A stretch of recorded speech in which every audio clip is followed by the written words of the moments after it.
అందరికీ నమస్కారం. Welcome to my channel scheme shown Telugu.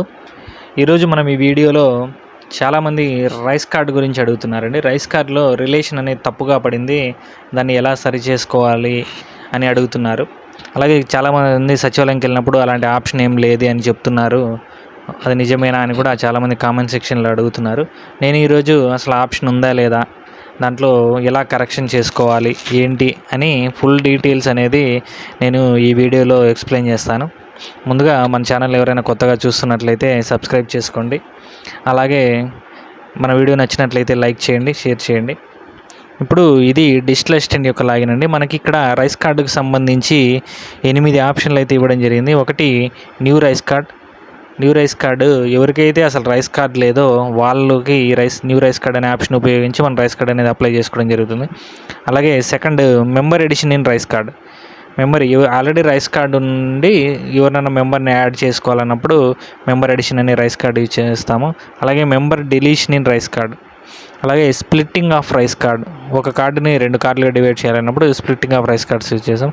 అలాగే సరెండర్ ఆఫ్ రైస్ కార్డ్స్, ఎవరైనా ఎంప్లాయీస్ ఉన్నట్లయితే వాళ్ళు సరెండర్ చేయాలి అంటే ఈ ఆప్షన్ ఉపయోగించి రైస్ కార్డ్ని సరెండర్ చేస్తారు. అలాగే correction of wrong Aadhaar seeding, ఇది మనము చాలా వీడియోస్లో కూడా దీని గురించి చెప్తా ఉన్నాము. పేరు మందే ఉంటుంది, ఆధార్ నెంబర్ అన్నోన్ పర్సన్స్ ఉంటుంది. అలాంటప్పుడు మనం ఈ corrections of wrong Aadhaar seeding అనే ఆప్షన్ ఉపయోగించి మనము మన కరెక్ట్ ఆధార్ అయితే అక్కడ సీడింగ్ చేయించుకోవచ్చు. అప్పుడు అన్నోన్ పర్సన్ ఆధార్ వెళ్ళిపోయి మన ఆధార్ వస్తుంది. అలాగే change of details in rice card, అలాగే ఎఫ్పి షాప్ రెన్యువల్. ఇప్పుడు వీటిలో మనము ఎక్కడ మరి relation change in rice card అనే ఆప్షన్ లేదు కదా సార్ అంటారు మీరు. ఇక్కడ ఉందండి, మనము ఈ చేంజ్ ఆఫ్ డీటెయిల్స్ అనే ఆప్షన్ ఉపయోగించి మనము ఈ రైస్ కార్డులో రిలేషన్ అనేది చేంజ్ చేసుకోవచ్చు. ఇక్కడ చాలామందికి ఈ ప్రాబ్లం ఏమవుతుందంటే, కొంతమంది మదర్ ఉంటారు, మదర్ అండ్ సన్ ఉంటారు. మదర్ చనిపోయి ఉంటారు. అలా తీసేసినప్పుడు మదర్ డిలీట్ చేసినప్పుడు సన్కి సెల్ఫ్ అని ఉండకుండా సన్ అని ఉండడము, లేదా మెన్స్కి ఫీమేల్ రిలేషన్ పడ్డము, ఫీమేల్స్కి మెన్ రిలేషన్ పడ్డము, ఇలా చాలామందికి సమస్య అయితే ఉంది.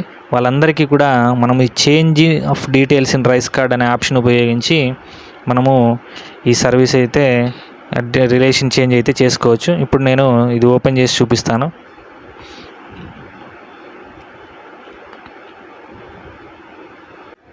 మనం ఆప్షన్ మీద క్లిక్ చేయగానే మనకి ఇట్లా ఒక బేసిక్ డీటెయిల్స్ ఫామ్ అయితే ఓపెన్ అవుతుంది. మనకి ఇక్కడ 2 ఉన్నాయి. ఒకటి బేసిక్ డీటెయిల్స్ ఫాము, అలాగే రెండవది అప్లికేషన్ ఫాము. ఈ బేసిక్ డీటెయిల్స్ ఫామ్ అనేది ప్రతిదానికి కామన్ ఉంటుంది. సో మనం ఇక్కడ మన ఆధార్ నెంబర్ అనేది ఎంటర్ చేయాలి.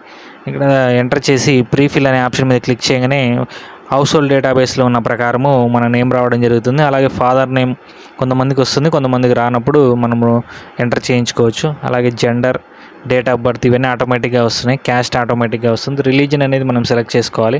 అలాగే క్వాలిఫికేషన్ సెలెక్ట్ చేసుకోవాలి. అలాగే మార్షల్ స్టేటస్ చెక్ చేసుకోవాలి. అలాగే ఫోన్ నెంబర్ అనేది ఎంటర్ చేయాల్సి ఉంటుంది. దానికి ఆ నెంబర్కి వాట్సాప్ ఉందా లేదా, ఎస్ఆర్నో అనేది సెలెక్ట్ చేయాలి.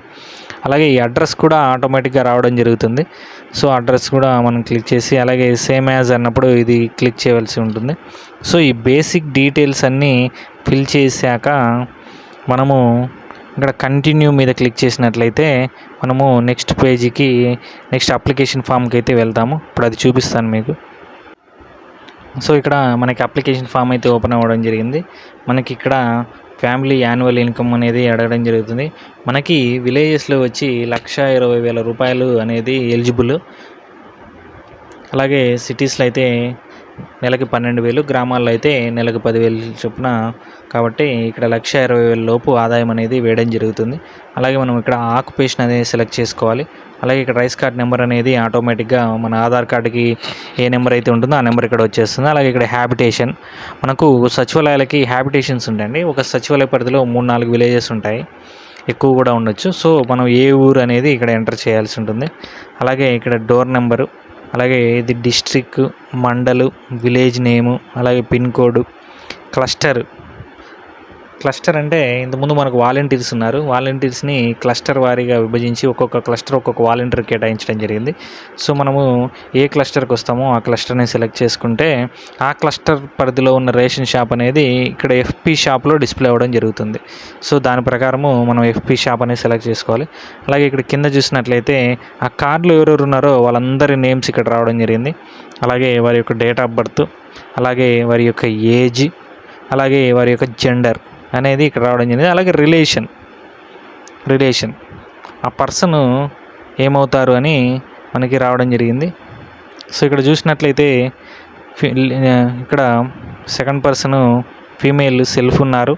అలాగే వీళ్ళకి డాటరు, ఈయన హస్బెండ్, ఇక్కడ ఈ అమ్మాయి డాటరు, ఇట్లా ఉంది. మనము మరి ఈ డేటా అనేది ఒకవేళ తప్పుగా ఉన్నట్లయితే ఎలా చేంజ్ చేసుకోవాలనేది ఇప్పుడు నేను చూపిస్తాను. సో ఇక్కడ మనము ఇక్కడ ఈ సెకండ్ పర్సన్ సెల్ఫ్లో ఉన్నారు.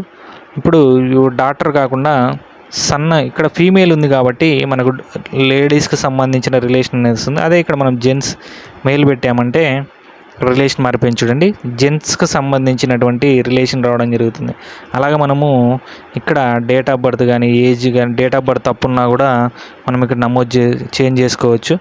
సో అలాగా ఆ డేట్ ఆఫ్ బర్త్ ప్రకారం మనకి ఇక్కడ ఏజ్ అప్డేట్ అవుతుంది. అలాగే ఇక్కడ జెండర్ అనేది కూడా మనం చేంజ్ చేసుకోవచ్చు. ఇప్పుడు మేల్ పెట్టాను కాబట్టి ఇక్కడ మనకు మేల్కి సంబంధించిన రిలేషన్ అనేది కనబడుతుంది. అలాగే ఫీమేల్ సెలెక్ట్ చేసినట్లయితే ఫీమేల్కి సంబంధించిన రిలేషన్స్ అనేవి కనపడుతుంది. సో హెడ్ ఆఫ్ ది ఫ్యామిలీకి వీరు ఏమవుతారు అని మనము ఆ రిలేషన్ అనేది సెలెక్ట్ చేసుకొని అలాగే దానికి రిలేటెడ్ డాక్యుమెంట్స్ ఇక్కడ అప్లోడ్ చేసి సబ్మిట్ చేసినట్లయితే మనకు అప్లికేషన్ అనేది పూర్తవుతుంది. పూర్తయిన తర్వాత మళ్ళీ విఆర్ఓ గారి దగ్గర మొబైల్లో ఈకేవైసీ చేయవలసి ఉంటుంది. సో మనం ఇక్కడ వన్స్ రిలేషన్స్ చేంజ్ చేసినా కూడా మళ్ళీ ఒకసారి విఆర్ఓ గారు ఈకేవైసీ చేసేటప్పుడు వారి లాగిన్లో చెక్ చేసుకోవాలి, సెల్ఫ్ కరెక్ట్గా ఉందా లేదా, అలాగే రిలేషన్స్ కరెక్ట్గా ఉందా లేదా అనేది కంప్లీట్గా మనం చెక్ చేసుకోవాలి. ఇక్కడ ఇంకొక సమస్య వస్తుంది ఏంటంటే కొంతమందికి మ్యారేజ్ మైగ్రేషన్స్ పెట్టినప్పుడు రిలేషన్ అనేది చూపించట్లేదు. సో రిలేషన్ చూపించట్లేదని చాలామంది మనకి మ్యారేజ్ మైగ్రేషన్స్ అప్లై చేయట్లేదని చెప్తున్నారు కామెంట్ సెక్షన్లో. వాళ్ళు ఏం చేయాలంటే టెంపరీగా ఏదో ఒక రిలేషన్ అక్కడ ఏది రిలేషన్ సెలెక్ట్ చేస్తే తీసుకుంటుందో ఆ రిలేషన్ సెలెక్ట్ చేసి మనము రైస్ కార్డు మైగ్రేషన్ అప్లై చేసుకున్నట్లయితే నెక్స్ట్ విఆర్ఓ గారి దగ్గర ఈకేవైసీ చేసేటప్పుడు మనం రిలేషన్ అనేది చేంజ్ చేసుకునే ఆప్షన్ ఉంది కాబట్టి అక్కడ చేంజ్ చేసుకుని మనం ఈకేవైసీ కంప్లీట్ చేసినట్లయితే విఆర్ఓ గారి దగ్గర ఎలా అయితే మనం ఈకేవైసీ చేసామో అలాగే మన రైస్ కార్డులో కూడా రావడం జరుగుతుంది. సో ఎవరైనా సచివాలయంకి ఇలాంటి ప్రాబ్లం ఫేస్ చేసింటే ఒకసారి ఇలా ట్రై చేయండి, ఖచ్చితంగా వర్క్ అవుతుంది. ఇంతవరకు వీడియో చూసినందుకు ధన్యవాదాలు. థ్యాంక్ యూ అండి. Thank you for watching. జై హింద్.